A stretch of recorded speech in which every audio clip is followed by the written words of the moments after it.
Am I the a-hole for ruining my niece's birth over a name? Hi.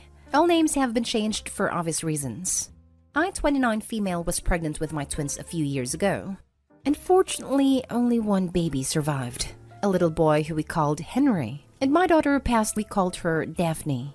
Now, me and my sister were closer growing up, but we drifted apart. And there was rivalry on her part after I met my partner. For example, she hated that we got engaged before her. She has been with her partner for 3+ more years. And she threw a fit saying she wouldn't attend our wedding unless she was engaged too. They had an engagement as he wanted a happy life, and she threw an engagement party on the night before my wedding. When I announced my pregnancy, she wasn't happy, as I'd done another thing before her. But when my daughter died, she seemed to become a lot nicer. And because of this change, we made her Henry's godparent. She became pregnant recently and refused to announce a name until a few days after birth. The baby girl was called Theodora, which is beautiful. I was bringing presents to her, and then saw my dad building a huge toy box with Daphne on it. When I questioned, I was told the baby's called Daphne, and only Theodora in paper, that no one will use full name, only her nickname. All my family knew and supported her. I got upset and started shouting, asking if it was a cruel prank. She came out and told me to buzz off, that I don't own a name and she liked it since my baby's funeral. My family are on her side and say, why do I care? My baby's not here, so there is no confusion. I don't see why cause a scene and ruin a happy time, and why can't I be happy for her? That I'm petty and cruel, and they want me to apologize, but I don't want to. Edit. Thank you for so many kind responses. To answer, I will not be reaching out to any of the family anytime soon. Also, to clear up some questions asked, I do think she was happy in my misfortune. Hindsight is great. I did not want to think the worst at the time, but I was very, very ill. Doctor told my husband I may die, so they delivered the children early. She told him she could take the babies if I died, as he could not cope alone. Fortunately, I survived, but I lost my child in the process. I do think she felt happy in this to see me suffer. She has always had rivalry with me. I do not understand why. I don't make anything a competition, but she always has been a golden child. When I started dating my partner, she took him away from dancing with me at my birthday to tell him she thinks he would be better suited with someone like her, not like me. That she takes better care of her looks, has a better job. She does not think my job counts as it is working with disabled children, etc. She was also in a relationship at the time, so she always made it known I did not deserve the things I have. I would not say she wants to be me though. We have very different lives and look different, and she has not tried to copy my looks or career. Only things like men, marriage, babies, house, etc. Which I believe is more to want me than to be me, if this makes sense. Our family think she is an angel, and are very vocal on social media how beautiful and successful she is in all her endeavors, baby included. I do not get this, but I stopped caring a long time ago. I have come to terms with it, and I no longer feel like I need a negativity in my life and will stop flogging a dead horse, if that is the right expression.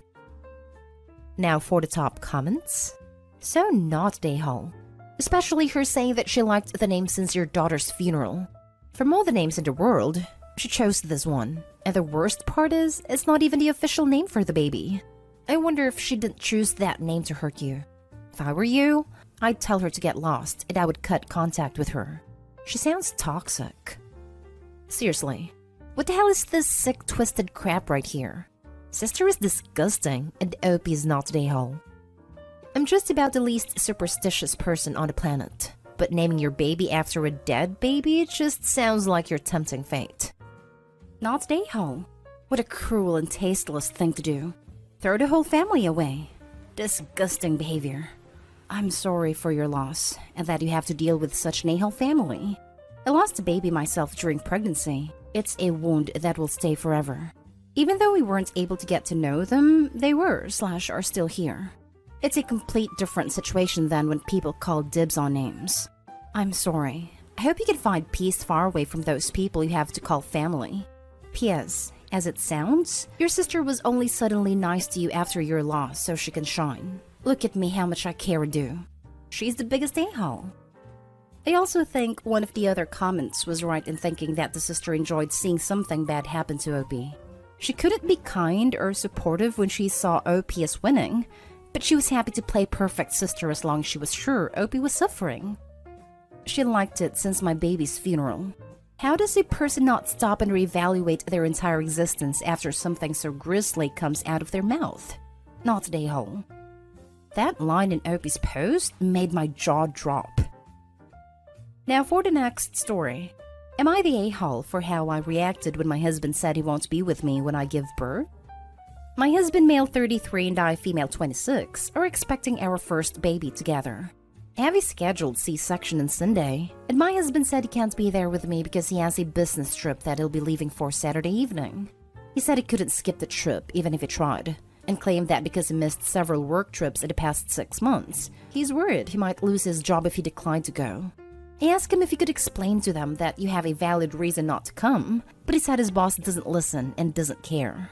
The problem is that this is my first time, and like any other woman, I wanted my husband to be there with me as support. His excuse was that I have an entire medical team. It is not like this was a natural birth because I will be under anesthesia. He suggested I take my mom or his mom with me, but as a father I expected him to be the first person to want to welcome our son, even if he couldn't be in the room. He said if he stayed there wasn't much he was going to do since again, I'll have doctors and nurses taking care of me. But if he goes on this trip, then he'll bring home money to support us. But I told him emotional support can never be replaced if my own husband won't be there to provide it for me. He clearly got upset over me continuously bringing this up, and this morning we had an argument where he called me selfish and making him look like a bad husband/dad, and accusing him of not caring about meeting his baby when he's trying to support us. I got mad at him for calling me that, and mentioned he had no consideration for how I feel about this, and acting like my concerns weren't valid. He said he got sick of arguing and got his phone and keys and about to leave. Before he left, he said I shouldn't worry because I won't die, which was a rude thing to say, given that I have my own concerns since this is my first time.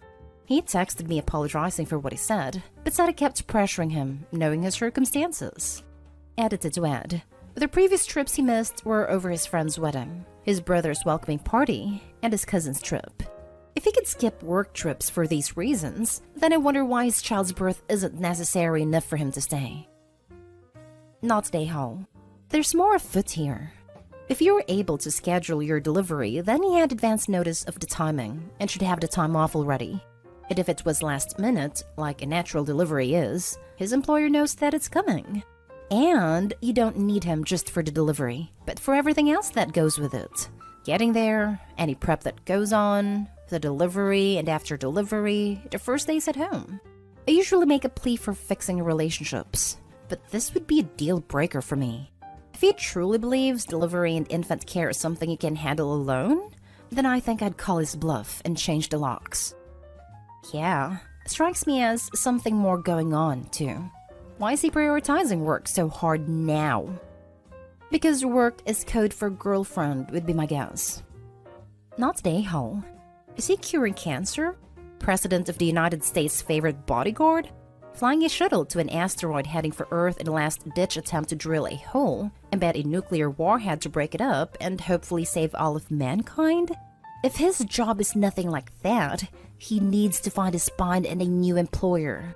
This is a scheduled C-section, so he's known for at least, 2 months? It's a major surgery.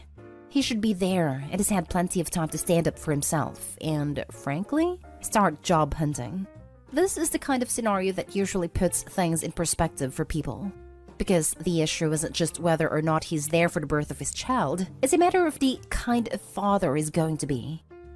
Somehow I bet the employer does not know.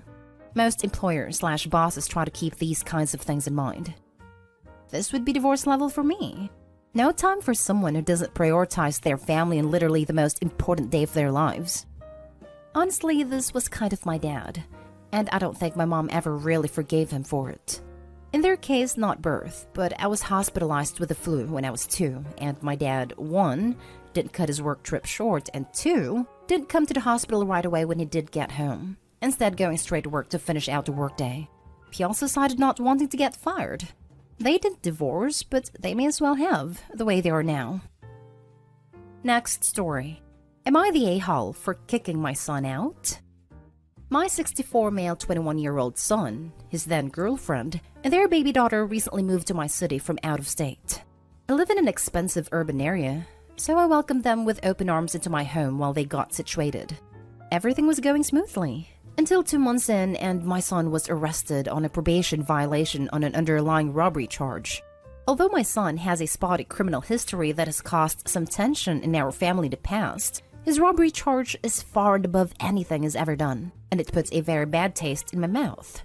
He's often careless, a bit selfish, and can be very immature at times, hence the probation violation. I was very angry at him when it happened, I still am, for throwing away his life and putting his girlfriend and my grandkid into a very difficult spot. His girlfriend broke up with him while he was being held in jail, and I also told him that he was not welcomed back into my home. It has been roughly a year, and my son has been released from jail. My grandkid and his ex-girlfriend still live with me, as I love having them here, and I've come to love my grandkid's mother as my own daughter. I'm more than happy to help her with childcare and housing, especially because it's not her fault that my son made poor decisions that affected her. However, my son has nowhere to go. He has been couch surfing from friend's house to friend's house since his release, and has had some trouble finding work. He's very upset that I chose his ex and my grandkid over him, and is angry that I won't move him back into my house. If I move him into my house, my grandkid and his ex will need to move out, and I don't want that to happen. I've been standing my ground and not letting him back to my house. However, I'm beginning to wonder if I was too harsh on him. Now for the comments. Not today, Hall. His ex is family now, by blood. The son is ruining the vibe. He needs to man up. And you raised better. That's part of it. I was really out of the picture his whole life until he was in jail on the robbery charge, so I feel sort of like I owe him a place to stay since. But the grandkid and the mom are more important. The son may need help, but how can you help if he's bad with money? I kicked my friend out because of aggravated battery. You can't have that around the grandkid until he mans up. You're totally not the a-hole. Right now, if he can't get a job, it's because he doesn't want to. Everywhere is desperate. Could be the criminal record is hindering him, as well as his attitude. As someone with a felony, no, it ain't. The vast majority of kitchen jobs are now 15 plus an hour in places with a 7.25 minimum wage. There's very few kitchen jobs that background check. I don't know how active his job search has been. He has a bad record, but just 2 felonies, and he has kitchen work on his resume. Not today, Hall. Your grandchild is your priority, and that means prioritizing their primary caregiver, as in your son's ex. Your son is a grown man. He'll figure something out. I also feel kind of responsible for him because he's never really had to fend for himself before. And on top of that, I'm the one who convinced him to move to a whole new state, so he doesn't have many connections. Last story is titled, Am I the a-hole for telling my sister that she's the pregnant one? My 17 male sister, 19 female, went to a party and got pregnant. My parents, 42 female and 46 male, have been supportive and helpful throughout the entire thing. We have an adopted sister, 15 female. She was adopted because my mom's friend was fostering her and heard my mom had shared medical vulnerabilities. And when my mom talked to her about it, she realized how much she's been through, and after asking us, adopted her. Now, she is a really sweet person. It has always been really nice to us, but my sister has been tolerant of her at best. Yet when she got pregnant, things changed fast. She's just a jerk to me in general, with demanding things and acting like she owns the place and is my boss or something. But to our adopted sister, she doesn't mind throwing insults or being even more jerkish to her because she's too nice and scared to say no. She also makes fun of her for asking to sleep near or in the same bed as my mom on some days because of PTSD. I don't know what it was today, but when she started yelling at my adopted sister for not grabbing her water fast enough, I told her that, you're the pregnant one here. You chose to get with and get pregnant by some irresponsible deadbeat. I didn't choose to be your brother, nor did she choose to be your sister. So you can do things your freaking self. She retorted that she's the one dealing with all the stress of supporting it, and the one preparing herself for labor, which she already feared, and just dealing with hormones. I responded with, how do you think she, adopted sister, feels being in pain and dealing with trauma, and then having to deal with your sorry self? How do you think I feel knowing if something happens, I'm going to feel morally obligated to take care of my niece all because your stupid self couldn't be responsible? She told us to get out, and now I feel I may have gone overboard. Not the a-hole. Your sister is definitely the a-hole in the scenario. She's 19, you're 17, and your adopted sister is 15. Do your parents know that your older sister is tormenting your younger sister? Have you talked to your parents about this behavior / your concerns? Your sister is going to have to deal with the consequences of her actions. That doesn't include a free pass to treat others badly, and both of you are well within your rights to put up boundaries and maintain them. She isn't entitled to your help. You engaged in what I call word vomit, and it commonly happens when you tolerate bad behavior for so long without saying anything. Sometimes it just spills out of you. Resentment and bullying can definitely lead to these emotional explosions. While it's not kind to say hurtful things to others, it's often the result of allowing them to treat you badly for far too long. It's time to put your foot down and stop allowing your sister to get away with her behavior. Pregnancy has nothing to do with it. Not today, Hall.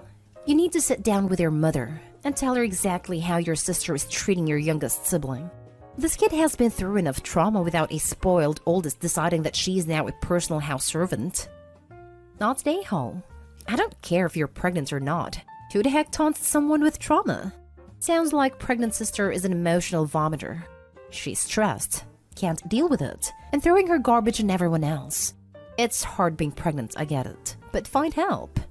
Mistreating family will get you nowhere and a lot less support. Not today, Hall. Good for you standing up for younger sister. Maybe you went too far? However, if your sister's behavior is that bad, then she deserved it. Standing up for yourself or others that are being harassed is never a bad thing. Where are your parents in all this? I would definitely make sure they know she's tormenting your younger sister.